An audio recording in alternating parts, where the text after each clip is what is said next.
Welcome to the Engage and Empower podcast. Behind every successful company is an intentional and innovative approach to empowering your most valuable asset, your people. Join me in having conversations with people and talent leaders as we share our journeys and unpack what it takes to build strong, cohesive teams and employee experiences. From executives at early-stage startups to innovators at large public companies, we'll capture the compelling stories of the people behind people teams. Hey everyone, thanks so much for tuning in to the Engage and Empower podcast. I'm your host, Rasika Rajagopalan, and today I am so excited to be chatting with Ashley Alexander, Head of People at Front. Ashley has a wealth of experiences leading and scaling high-growth organizations. Prior to Front, she was previously serving as head of HR for experiences at Airbnb and has worked on some really innovative initiatives in her day. And so I'm excited to dig into all of that. Ashley, thank you so much for coming on the show. Thank you so much for having me, Rasika. I'm so happy to be here.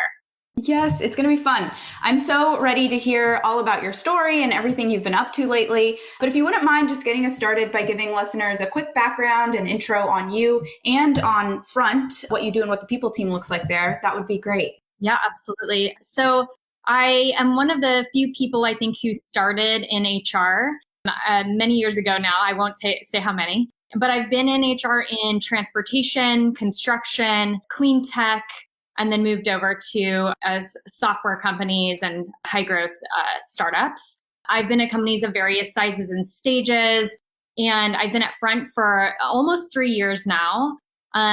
Within my scope, I have HR, recruiting, workplace experiences, of course, diversity and inclusion, and we're growing quite a bit. We're at 200 employees now. We're adding another 150 this year. So a lot of growth. Working on, future of work plan, making sure our employees stay connected and that our culture is very rich during this time and beyond. So a lot of interesting, exciting, and super challenging initiatives for not just myself, obviously, but HR leaders all over the world. Yeah. No, I think it's a really cool story that you have. And to your point, you're one of the rare few that actually started your career in people and talent, which I think is really cool and must have been an interesting journey. The field has obviously evolved a ton in the last 10 years. So I guess I'd like to start by asking, did that transition feel gradual for you? Did it feel sudden? Did you expect it when you first started your career? Like, what has that entire evolution been like for you? I remember at my first job as a temp HR person, just covering for someone else who was on leave, working on, recruiting, I-9s, like all the very basic, early HR work that you'll do. And I remember having, over time, like a line of people sort of standing outside my cubicle, because cubicles were a thing at the time, who wanted to express things going on with them, share their feelings, share their experiences. And I remember thinking I really loved that part of the job, but it didn't feel, to your point, like a part of the job at the time. But as we stayed in HR and it evolved, I found that if you actually engage with people and add value in listening to them and partnering with them, those individuals will keep coming back and they will provide the same for you. So then you'll start to get feedback from them. You'll be able to build on what you're hearing from the organization. And that's really like the best source of information that you can get. And so I think companies over time have really leaned into this role. I think the HRBP is an extremely strategic position. And of course, it takes the right companies and the right leaders to really understand it and embrace it. But I think over time, HR has really been able to show the value with that feedback loop. And that's been built out into metrics and other ways of engaging. So it has felt gradual. I will say this last year, I think, has been the most dramatic shift, though, for HR in my career, certainly, going from, certainly in a strategic position to start with that Front, but moving from that very quickly into the person who's going to be focused on a global pandemic, which, by the way, is not in my skill set. And then on to, how do you stay connected? How do you move to remote work? How do you support people in diverse backgrounds in this time? And so I think the shift has actually been in the last year more than any time before that for me. Yeah, that's really interesting to hear you say that. I would have to agree. I haven't been in the field quite as long, but it sounds like from the beginning, from the very first experience you had, you saw the potential for what this field could evolve into, and it ultimately did. And, looking back at 2020, there's been an added layer to that, which is really, we truly do sit at the intersection of the business and enable every team to be successful through their people. And especially in a time as, ever changing as today, the opportunity and the impact that the people team can have has never been, more clear. And so, yeah, I think it's a really exciting time. I want to rewind back to your role at Airbnb, your time at Airbnb. Airbnb really coined this new idea of employee experience. I've read they have a super innovative way around thinking about how to engage people through the entire employee life cycle, even starting from before they join. So can you share a little bit more about how the people team built that employee experience and what you took from Airbnb that you continue to apply in your roles today? Yeah, absolutely. I mean, Airbnb is a really special company, and I learned a ton there that I've, been able to bring to front and into the HR community. So I think, Airbnb stands for belonging, right? Like their mission is for people to belong. And if you kind of start from that place, it gives you a ton of room as an HR and recruiting team to make the right decisions, right? So like, it's almost like leaning on your values, but at Airbnb, it's even bigger because you're thinking about how can you make sure people really feel like they're included and belong. And so from like performance reviews, compensation, any conflict, employee relations, I feel like they do a really good job making sure people feel heard, even at 4,000 employees or whatever number that we're at today. So that can be challenging, of course, at times, so many different voices and needs, different backgrounds, but they really try to engage every single employee. And I think that's pretty special at Airbnb. And it gives the HR team a lot of leeway to do what they think is the right thing to do in the moment. And I think that's really special. Yeah. How do you scale something like that? Like in a small company, 100 people, it's easy to check in with everyone and make sure they feel heard and actually take action on a lot of the feedback that you're receiving. Like, how did you see that scale as the company got bigger and bigger? Yeah, I'm glad you asked. Like, I think I think about scale a little bit differently, I think, than you might traditionally hear about scale. So certainly like any company, including Front, right? Like I'm thinking we're at 200 people, we're going to go to almost 400 people and so on and so on. The things that we're doing today aren't going to serve us as well as they will tomorrow. But if you actually think about the employee as like every single individual matters, it actually becomes quite easy to make sure that you're making the right decisions as a business, from who to hire, who to let go of, who to give feedback to, how to think about your policies and programs in a way that is actually more authentic than simply saying, okay, we need to scale, and so I need to do X because that's the right next thing to do at our size. So it's not simple, but I think that individual employee voice and the individual employee experience actually helps to really feed into the decisions that you make at scale. So I even tell my team now, like, I want them to treat every employee that comes their way like they are the manager of that person and not just the HR person. So they really feel like they own what's going on with that employee. And no, certainly I don't mean you have to satisfy every ask or request. And certainly many requests or feedback is in conflict with the next person. But if you're really engaged in trying to take that employee's experience into account, I think it leads to a more authentic way to scale, and it leads to healthier programs. Yeah, I completely agree. A couple of years ago, one of the executives I used to work with would oftentimes say, people bring in charts and metrics and data, and you see all of these trends. And a lot of times folks would just drop out all of the outliers or the individual, pieces of data that didn't align with the trend. And he would often say, like, those are really important stories. Like, why did that customer have that experience? Or why did this happen in that scenario? And I often think of my role in the people world very similarly, where there's, as you grow, there's tons of surveys you want to do, and there's tons of ways that you want to hear what employees are having in terms of experiences. But whenever you do hear a story that, doesn't match the narrative that you're expecting, or that looks a little different than what a majority of folks are experiencing, that's still a very real experience for that person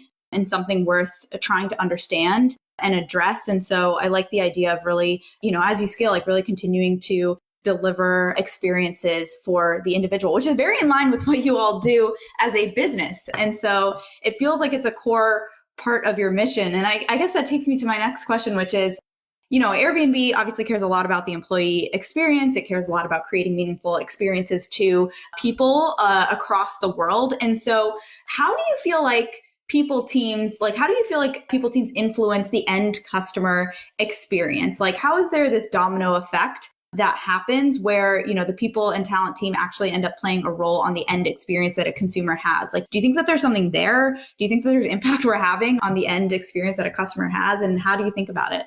I sure hope so.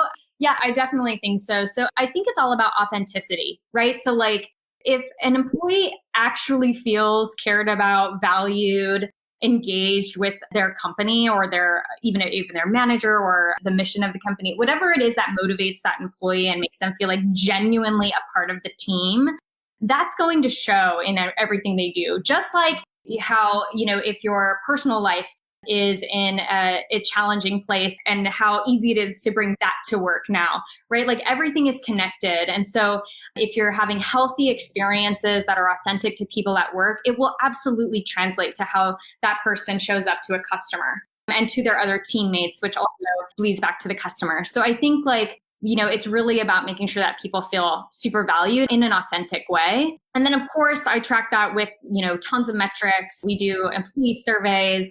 We make sure that I'm constantly looking at our OKRs from within the business to make sure that people are attaining their goals at an individual and a team level, looking in on like workload and stress. These kinds of things are super important, of course, especially right now. So it doesn't come without the metrics piece for sure. But I think I always kind of go back to transparency, which is one of our values at Front, and having authentic experiences, and back to Airbnb, making sure people feel like they actually belong and can share if they don't feel that way.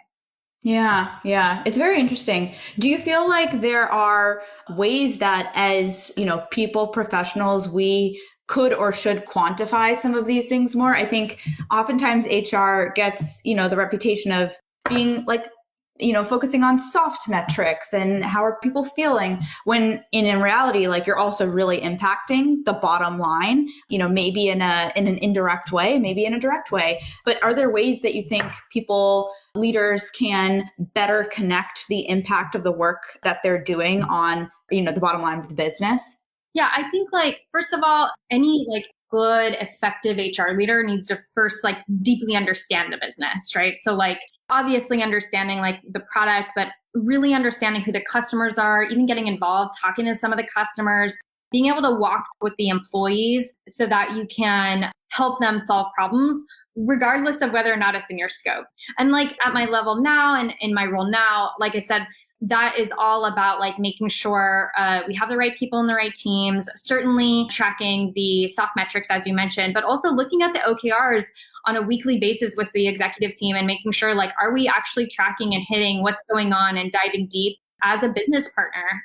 So yes, absolutely. I think it all really connects. Yeah, I think to your point, it goes back to, again, that partnership of being plugged in and making sure that you're having conversation around that, and you're constantly tying the decisions that you're making to the needs of the business, which you really do need to have a deep understanding of. One of the things you talk a lot about is purpose in your role as a people leader, and how important, it is to constantly have that internal purpose on why we are doing what we're doing. And I've also heard you share in the past how critical it is for people teams to ensure that every employee has a firm grasp of that, which I think is a tough thing for a lot of folks as we've moved into, a distributed world where there's a lot going on in the outside world. And so would love to hear more about your thoughts around this and how your team supports your employees through finding that purpose at Front. Yeah, it's a great question, especially right now, to your point.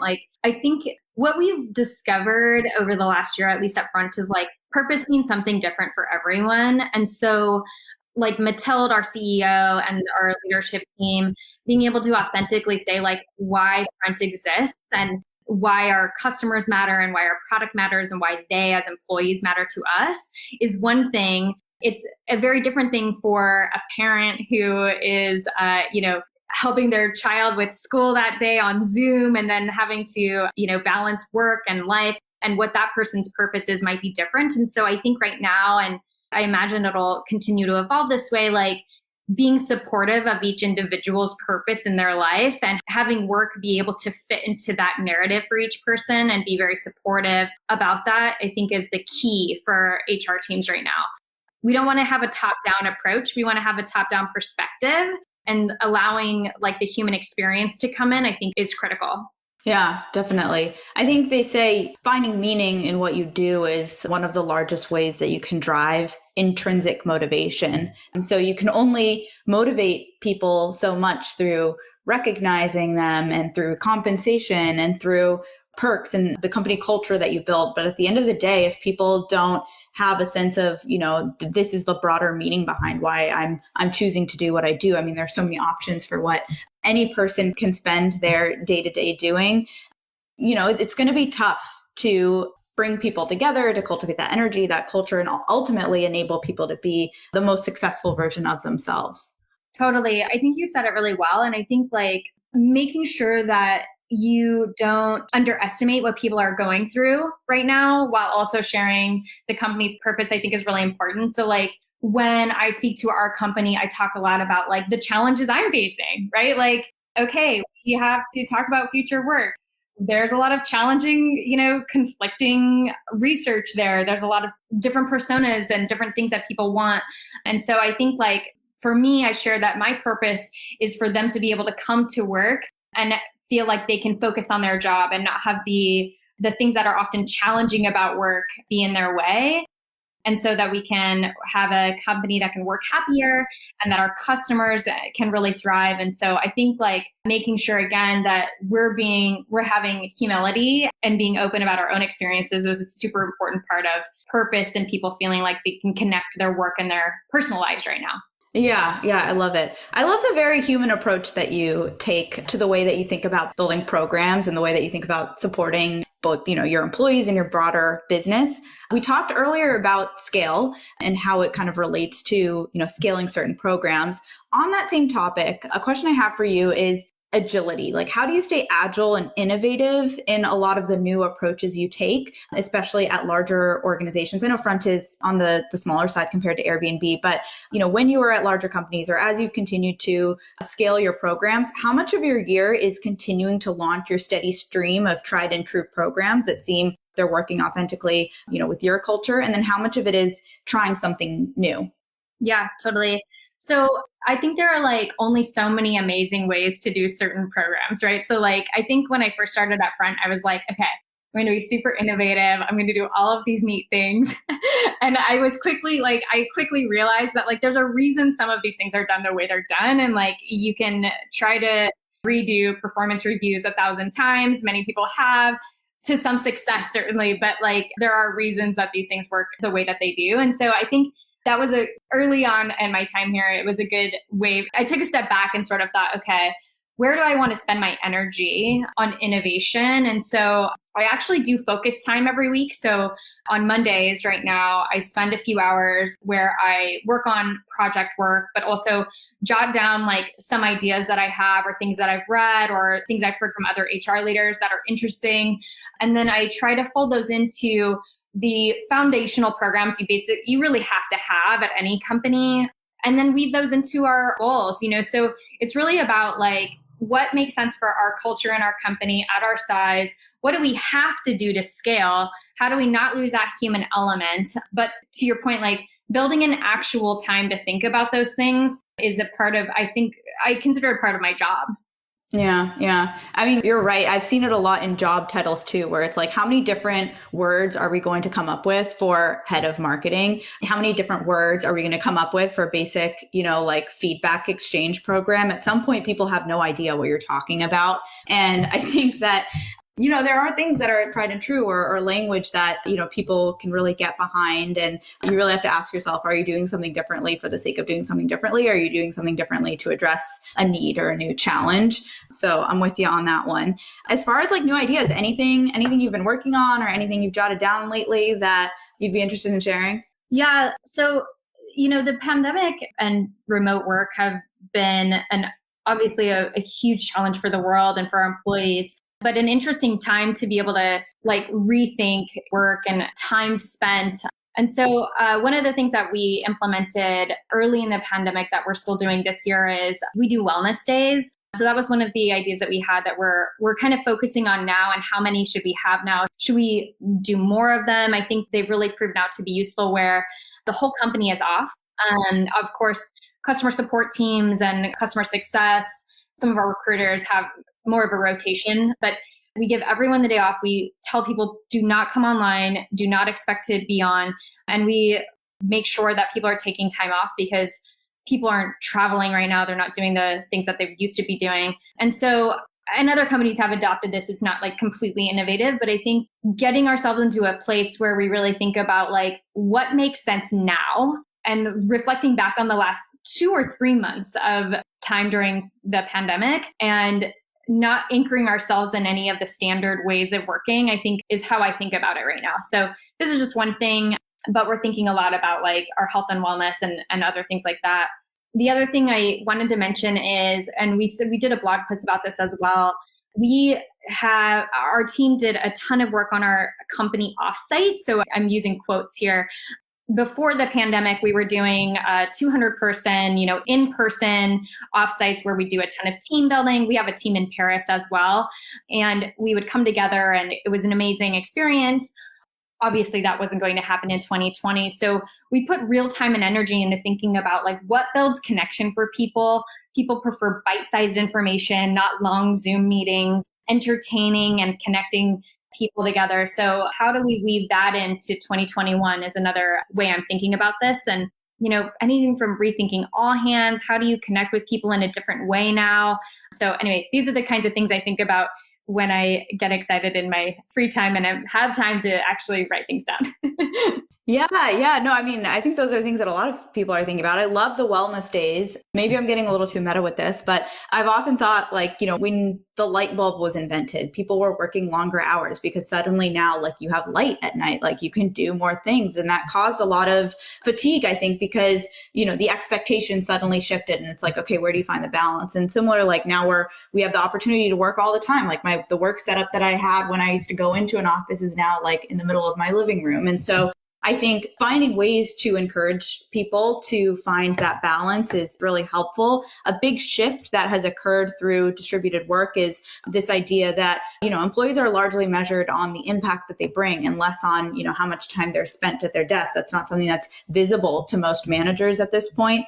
And so when you are measured on impact, you're going to put in the work either way. And so I think giving people time to unplug because they're likely, working on a much more like goal-oriented level versus a time on the computer perspective, I think you really get a win-win there because otherwise, you risk burnout and disengagement and tons of other things. So totally. Yeah, it reminds me of like much lesser situation, but like I think like at Box, when we did expenses, and we never gave people like an expense budget. We had the Be an Adult program, like treat the money like it's your money program. And then if you don't, we'll chat about it. And I just loved that. And that's how I think about work now. And, it really aligns, I think, with the values that I've described and that I have in how to treat people. It's like people want to get their work done. They want to have like lucrative careers. They want to be a part of a team. They want to make impact. And how do we support them to be able to do that in the best way that they can? And if we can, all of the things that we've talked about before will happen. They'll have an authentic experience, they'll feel valued, it'll ultimately impact our customers in the right way. So I say treat people like adults, but we have to figure out exactly what that means, to make sure that we can continue to build our culture and other things. Right. Giving people the best way to build accountability is trust and empowering people versus writing a bunch of rules and guidelines on a sheet that you're expecting people to follow. So yeah.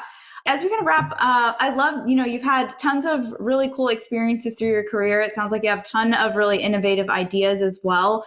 Are there certain places you go or resources or, books or people, anybody that you kind of lean on or that you learn a lot from that, other people in talent leaders should know about? Oh, absolutely.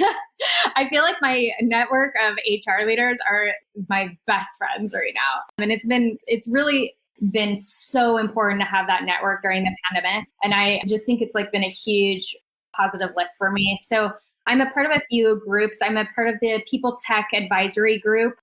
We help give feedback to startups on people technology. And so there's some time commitment, but it's a wonderful commitment because you're giving back to the community and that you get to help build technology for HR, while also there's a forum of HR leaders that have a community, and we're constantly pinging each other like, hey, who's thinking about, employer of record today? Or who's thinking about, how are we going to handle the vaccine distribution and making sure people feel really safe and respecting people's boundaries and their backgrounds. And so lots of things that it's so much easier and just more energizing to do together. So People Tech, I'm also a part of a group called Twine. It's another HR group, I think much larger. And again, it's like a forum tool. They have a polling system. So there's benchmarks that come out of that, which are super useful. And you can actually, if you actually buy their tool, you can plug in your own data, which I've done. And so you can see your own employee data against the benchmarks coming from this tool. And there are many others. I know lots of different HR groups, but I think it's so important for us to do this together and to help each other, be humble, share your ideas. So I think it's been a great part of my experience over the last year, certainly. Yeah. I feel like, the community is everything. I think we're just at the beginning of navigating the change that we're about to continue to see. I think early on in the pandemic, I was like, all right, we'll make it through to the vaccine and then, things will go back to normal. And I think we're realizing now that the future of work is going to continue to look, more and more evolved. And so I think working on these problems together is, I think what makes it fun in some ways and rewarding and energizing, and also enables all of us to collectively be more successful. At the end of the day, as a people leader, you're not generally, my end goal is not to just build great experiences for the employees at my company. It's really to impact the field and the employee experiences that people have, even more broadly. And I think when we're able to come together as people leaders, we're able to do exactly that. And so I love that you have that network. Yeah, I love that you said that, because I do think some of my most energizing moments have been calling another HR people leader and saying whoa, what? This is crazy. How do we get through this together? And certainly it's a village. And I also agree, giving back to that community, it's super rewarding. Yeah, totally. Well, Ashley, thank you so much for taking some time out of your day to hang out with me and share more about, how you all are thinking about employee experiences at Front, and for, of course, sharing your story and the experiences and ideas you've had along the way. This has been awesome. Thank you so much for having me and for doing what you're doing, because you are the one giving back. Thank you. Thanks for listening. If you enjoyed this podcast and want to hear more stories like this, please subscribe for the weekly drop and feel free to share around with your people and talent colleagues. I'd love your feedback, so please leave a review and let us know what you enjoyed and what types of topics you'd like to see covered in the future. The more reviews and subscribers we get, the more quality content we can consistently deliver to you. If you're interested in being on the podcast, feel free to reach out to me at russika@engageandempower.org. See you next week.